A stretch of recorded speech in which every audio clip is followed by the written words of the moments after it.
So imagine you have this roommate, right? And they have like a PhD in engineering, just boundless physical energy, but absolutely zero employment. Oh, I can see where this is going. Right.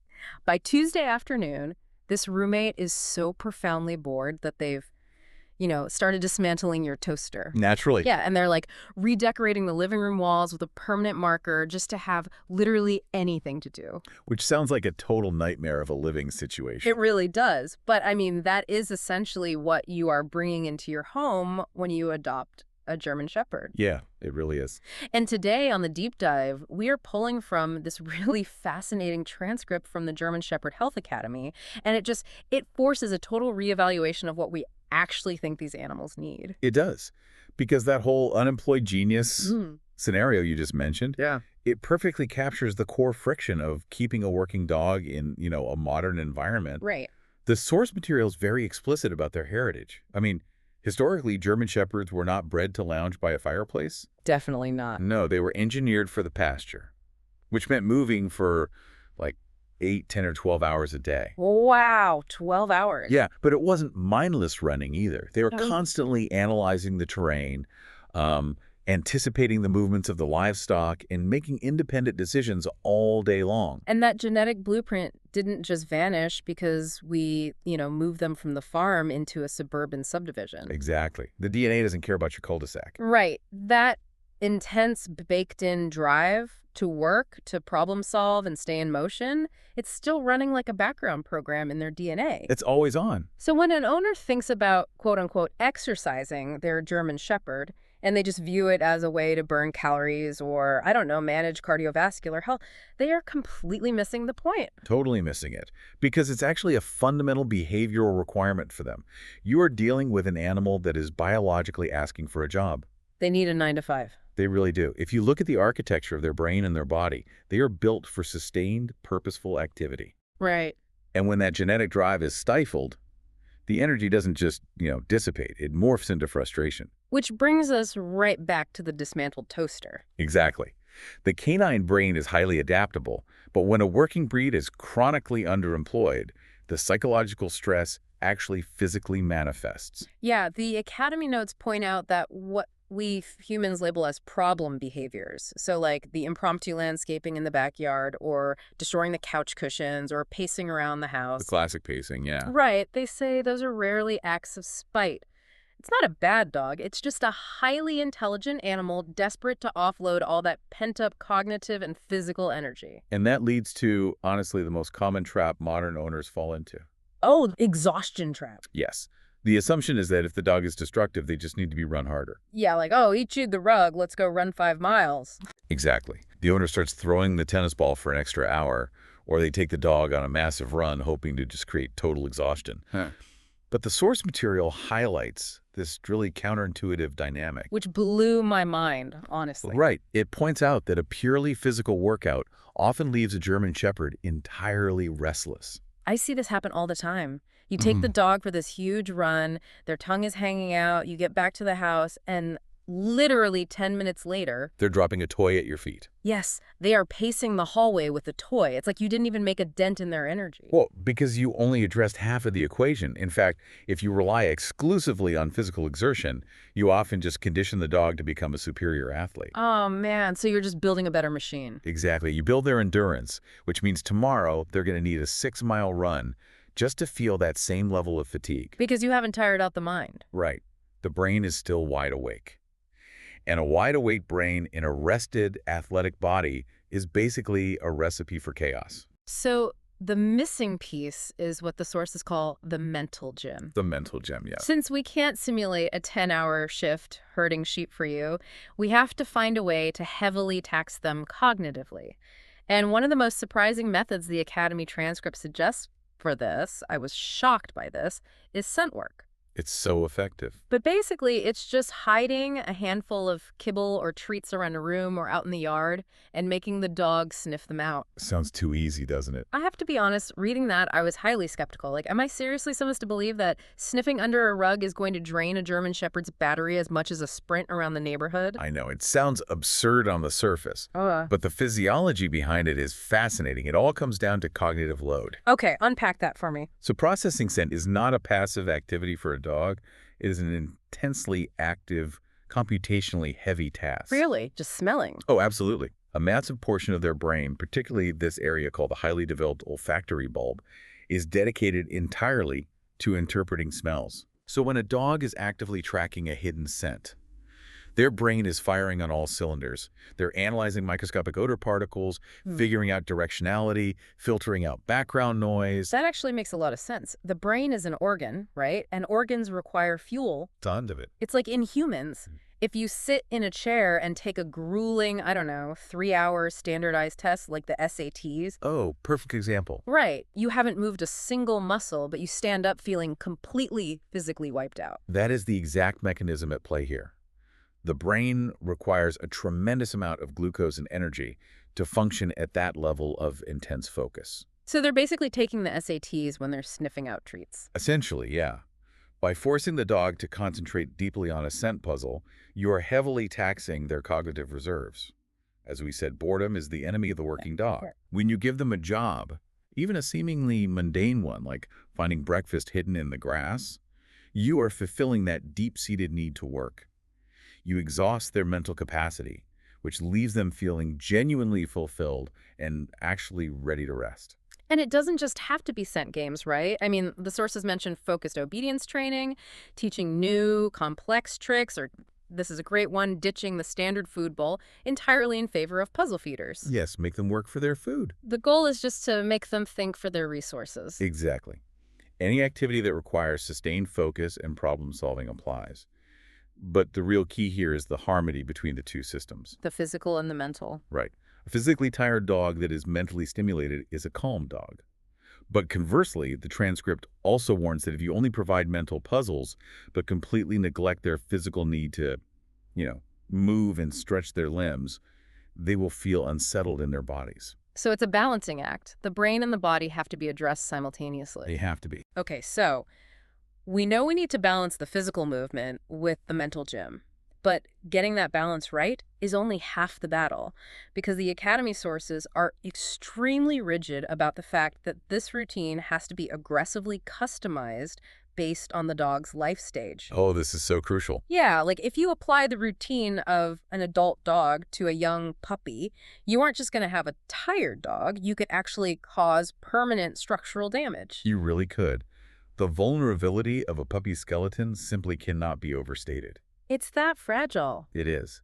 During the first year to, say, 18 months of a German Shepherd's life, their bones are not solid finished products. Because they're a large breed, right? It takes longer. Exactly.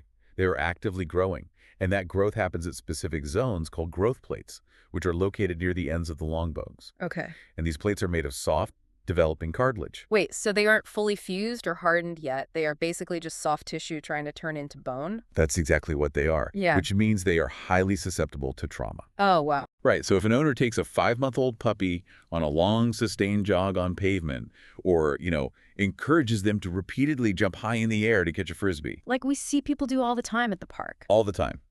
But those impact forces travel straight up the legs and compress those soft growth plates.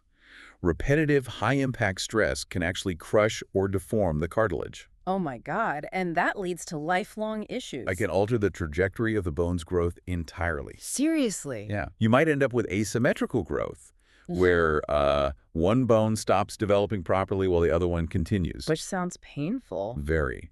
It leads to severe joint misalignment and early onset arthritis.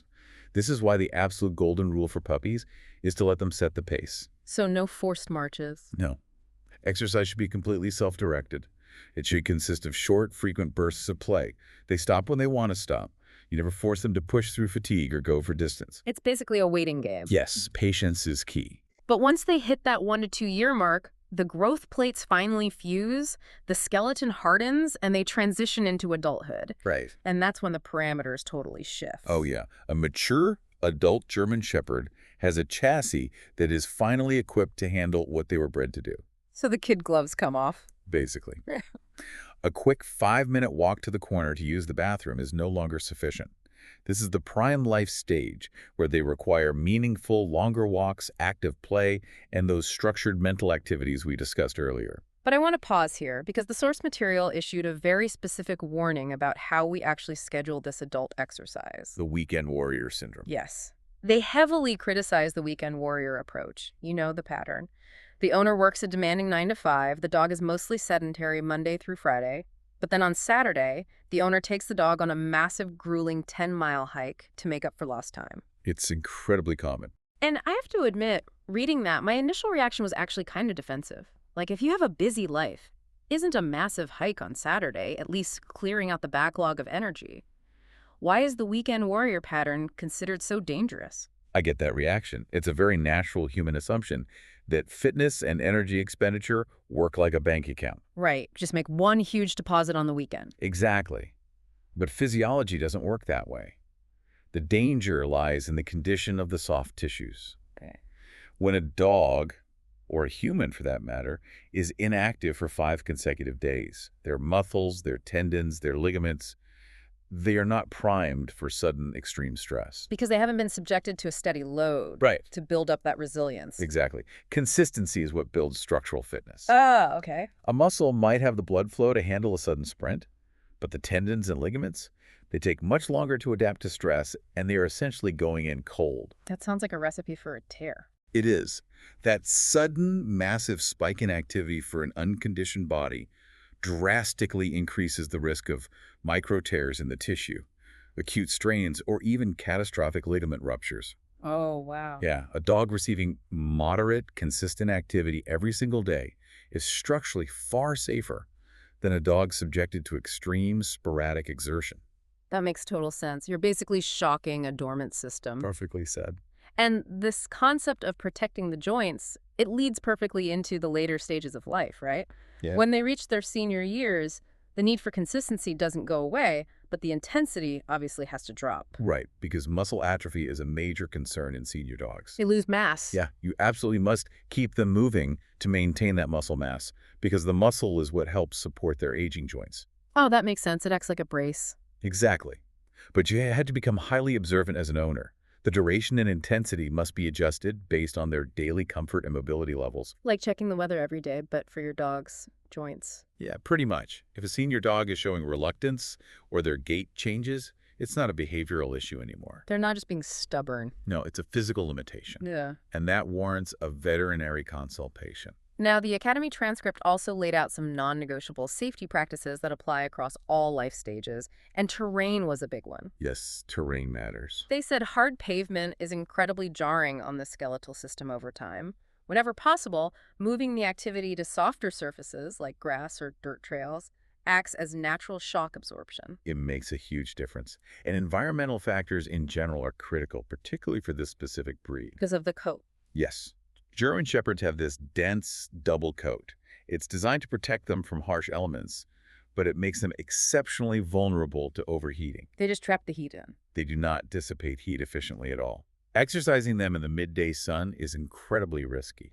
Activity really needs to be shifted to the cooler early mornings or the late evenings. And obviously, making sure fresh water is always available, right? And actively watching for signs of heat stress, like excessive, unrelenting panting, or if the dog is actively trying to pull you toward the shade. Always listen to the dog when they seek shade. And scorching hot pavement is just as dangerous as extreme cold. It is. Yeah. But, all of these precautions, avoiding the weekend warrior spikes, staying off hot pavement, protecting the puppy growth plates, they're all external ways to protect the dog's structure. Right. There is an internal factor that the source material identifies as arguably the single most critical element of a German Shepherd's long-term health. And that is the everyday load the joints are forced to carry. Weight management. Yes, weight management. Yeah. I mean, we could talk about exercise routines all day, but if the dog is carrying excess weight, you're just fighting a losing battle. The biomechanics of obesity in a large breed are Honestly, devastating. Really? Devastating. Think about it. Every single step a dog takes, the forces acting on their joints are a multiple of their body weight. So it's not just a 1-to-1 ratio. Mm. No. When a German Shepherd is carrying even just 5 extra pounds, which might not look like much visually to us functionally, it is a phenomenal amount of continuous, crushing stress on their hips and elbows. I tried to think about it this way when I was reading it. Imagine you are forced to wear a weighted backpack every single moment of your life. That's a great analogy. Right. You wear it while you walk, while you run, even while you try to just stand up from a laying position. Your joints are already working hard just to support your normal frame, and now they are constantly grinding against that extra resistance. Exactly. That is exactly what a few extra pounds of fat does to a dog. Furthermore, adipose tissue, which is fat, isn't just inert weight. It's not just dead weight in the backpack. Oh. No, it is biologically active tissue, and it secretes inflammatory hormones. Wait, seriously. Fat causes inflammation directly. Yes. So you aren't just dealing with the mechanical degradation of the cartilage from the heavy backpack. You're also dealing with systemic inflammation that breaks down the joint from the inside out. That is horrifying. It is. Protecting their joints is the absolute key to maintaining mobility and comfort as they age. And keeping them lean is the single most effective way to do that. Well, the sources gave a really practical method for owners to check this at home, utilizing something called the body condition score. Yes, the BCS. It's not about agonizing over a specific number on a scale, because obviously every dog's frame is different. It's a highly tactile, visual assessment. You have to actually put your hands on the dog. Right. You should be able to clearly feel their ribs under a very slight, thin layer of fat without having to press down hard. Like you shouldn't have to dig for them. Exactly. And visually, when you look down at the dog from above, there should be a distinct, visible waistline tucked in right behind the ribs. Right. If the dog looks like a solid cylinder from the shoulders to the hips, they're carrying too much weight. And the harsh reality check here is that you cannot out-exercise a bad diet. Never. If the portion control isn't strictly managed, just adding an extra mile to their daily walk is not going to fix the scale. And honestly, it might just accelerate the wear and tear on those overloaded joints. Right. Exercise and healthy weight are entirely symbiotic. One simply cannot compensate for the failure of the other. Which brings us to the ultimate challenge for the owner, doesn't it? Mm-hmm. Execution. Oh, yeah. The day-to-day. We have established that a German Shepherd needs mental stimulation, consistent physical activity tailored perfectly to their life stage, and strict weight management. Yeah, and for a busy person, looking at that list can feel entirely overwhelming. It sounds like a full-time job. It really does. But the Academy transcript is actually very reassuring on this front. Thank goodness. Yeah, the secret to success is not about designing an elaborate, exhausting, military-style boot camp. Right. An ambitious, highly complex routine that you only have the energy to execute twice a week is far inferior to a simple, realistic routine that happens every single day. Consistency over intensity. Always. The sources outline a very achievable baseline. Okay, lay it on us. The ideal formula essentially boils down to a couple of solid, meaningful walks to get them moving and sniffing. Yep. Plus a short session of highly active play or obedience work to build the bond. Okay. And a brief mental enrichment activity, like maybe a puzzle feeder for their dinner. So we are really just talking about microdosing these challenges throughout the natural rhythm of the day. Microdosing is the perfect way to phrase it. Like 10 minutes of scent games in the living room before work, a good walk in the evening, maybe practicing some complex commands while you're just cooking dinner in the kitchen. Right. It doesn't have to consume your entire life. It shouldn't consume your life. It should just integrate into it. Exactly. Yeah. However, within that daily routine, the owner must remain highly vigilant for signs of overexertion. Right. You have to learn to read the dog's physical feedback. Yes. And the sources are very clear on what to look for there. Like, if the dog is panting heavily and the tongue is sprawling out like a spoon. The chin tongue, yes. That's a classic sign. Yeah, and if they aren't settling down even after the activity stops, or if their pace noticeably slows during a walk, or they show an unusual reluctance to even start playing. All red flags. And the veterinary warnings embedded in the text are absolute on this. If you observe persistent lameness, a limp, or a hesitation to exercise that seems driven by pain, that is not something you try to push through. No pain, no gain here. Absolutely not. That warrants an immediate trip to the vet. Exercise should always build the dog up. It should never be a source of discomfort, Now, the transcript did mention a digital tool to help owners stay organized, an app called Vital Pet, which basically allows you to log weight, track daily activity levels, and set reminders for vet visits. Right, the app. But the source is very careful to contextualize it for you.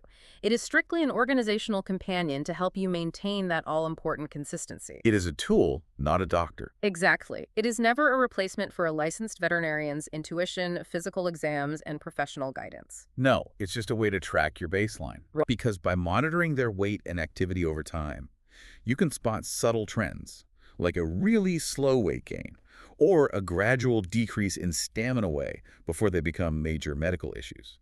So, when we step back and look at the entire picture the German Shepherd Health Academy has painted for us today, it is just a brilliant synthesis of biology and lifestyle. It really is. Meeting this incredible breed's needs isn't about brute force. It is about honoring the working genetics of that unemployed genius we talked about at the start. You have to balance the physical movement with the mental gym. And you must respect their physiology by adapting strictly to their life stage, guarding the fragile growth plates of youth, and supporting the changing mobility of their senior years. Yes, and you protect their chassis for the long haul by maintaining a lean body condition and embracing consistency over extreme sporadic weekend adventures. Exactly. When you microdose that engagement, you aren't just managing a pet. You are cultivating a confident, structurally sound, and genuinely satisfied animal. You are giving them the structure they were biologically engineered to crave. It's fascinating how deeply the physical and the mental are intertwined. It truly is. Now, before we wrap up today's deep dive, I want to leave you with a final thought to mull over, one that expands on everything we just discussed. Okay. We spent this entire time analyzing how a German Shepherd's destructive bad behavior, tearing up the house or pacing the floors, is rarely malice. Right, it's just boredom. Exactly. It is usually just the result of a brilliant, capable mind desperately searching for a meaningful job to do and a problem to solve. Yeah. So it really makes you wonder, when we look at our own human lives, how much of our own daily restlessness, our chronic stress, or even our own destructive habits might simply be our minds begging for a proper, engaging challenge? Wow. Are we sometimes just unemployed geniuses tearing up our own proverbial couch cushions because we haven't given ourselves a puzzle worth solving? That is a great point. Something to think about, for sure. Thank you so much for joining us for this deep dive. We will catch you on the next one.